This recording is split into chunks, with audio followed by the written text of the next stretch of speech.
As partners, we decided to do sexual harassment and gender discrimination of women in the workplace. So here's just a quick overview of our research and the presentation. So we're going to start off talking about just our problem in general, going into communication routes and how our problem is related to communication problems and how it is a communication problem. And then we're going to talk about organizational significance. So why our problems should be important to organizations and why it is a significant problem. And then we're going to go into talking about our theory and the theory we're going to use to solve this problem, and then overall our solution plan. So first we're going to talk about just our problem in general. So sexual harassment and gender discrimination in the workplace is a really big problem that a lot of organizations face. It's very common across many organizations, and a lot of organizations have this problem. So when organizations have this problem in their organization, it can cause a lot of detrimental effects with employee relations and also create a hostile work environment that isn't really conducive for any sort of productivity or keeping employees satisfied in their jobs. It actually can increase turnover and make employees really unsatisfied. So sexual harassment itself stands on the basis of repeated demands or continuing behavior or supervisors or coworkers that add a discriminating condition or term of employment to create a harmful work environment for women. Gender discrimination can be classified as an employee being treated differently due to their gender. So over time, this problem has specifically affected women in the workplaces, since women are now starting to work outside of the home more and going against social rules of being domestic, and for this reason, are seen as more vulnerable in the workplace. So this photo is a photo of two women at a protest for sexual harassment and gender discrimination in their own workplaces. So you can see they're both holding signs of experiences they had within the workplace. And as you can see, the lady on the right has a claim against her mentor, and the other woman on the left has a claim against her boss. Both figures are figures of power that use and abuse their power in order to intimidate these women or make them uncomfortable in the workplace. Looking at communication roots, how is our problem rooted in communication? Well, sexual harassment is a process, just like communication is a process. So both sexual harassment and gender discrimination and communication function of the act of sending or portraying a message. Sexual harassment has always been stigmatized, so there's a lack of communication regarding it. Victims of sexual harassment are consistently deterred from communicating their experiences to others in their workplace. In addition to this, management steers away from tackling sexual harassment head-on with their employees. Many organizations seem unprepared on how to handle such a taboo topic. They typically have refrained from taking a strong stance against sexual harassment. There is no explicit communication given from upper management regarding their guidelines and expectations, and zero tolerance policy for sexual harassment, gender discrimination in the workplace. Organizational significance. So why is sexual harassment and gender discrimination against women in the workplace a more salient issue than others? So one of the main reasons for this is that this problem can affect many essential parts of the organization, including productivity, human capital, employee satisfaction, turnover rates, lots of different things like that. Employee empowerment and satisfaction will begin to decrease drastically if this issue isn't properly handled. So employees will start to feel burnt out at work. They'll start to feel that the organization they're a part of and that their management doesn't necessarily care about their success, and that they'll start to become really, really unhappy, both in their job respectively and with the organization or company as a whole. Leaving this problem unaddressed can cause emotional, mental, and physical harm for the organization and the employees, and just in general victims of sexual harassment and gender discrimination in the workplace.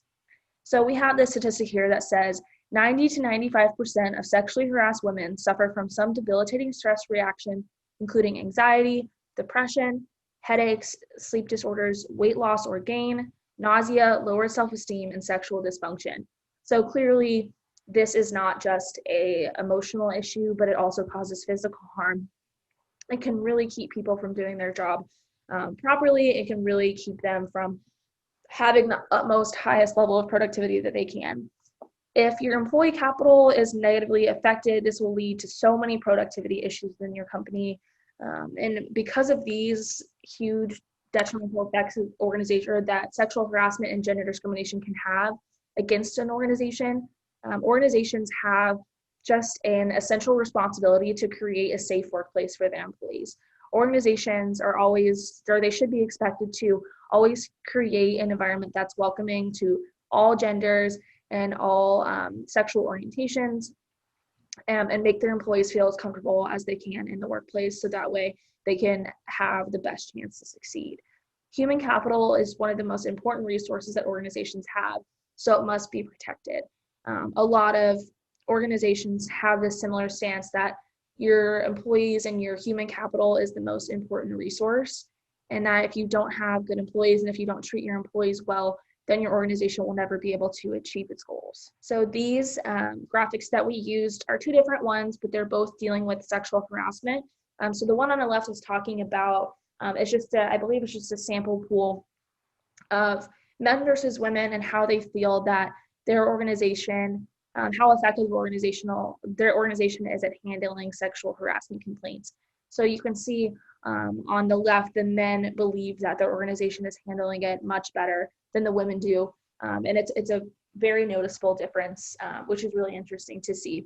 And then the one on the right talks about if they believe their organization is providing productive training on preventing sexual harassment. So if they're receiving any program training on how to avoid sexual harassment in the workplace, or also how to report it if they experience it.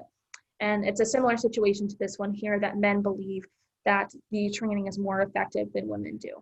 We chose sense-making theory because it focuses on which people give meaning to experiences. We're able to gather information, analyze it, then use the information to come up with a solution to fit the problem specifically. With victims, it allows them to be heard and not harassed any further.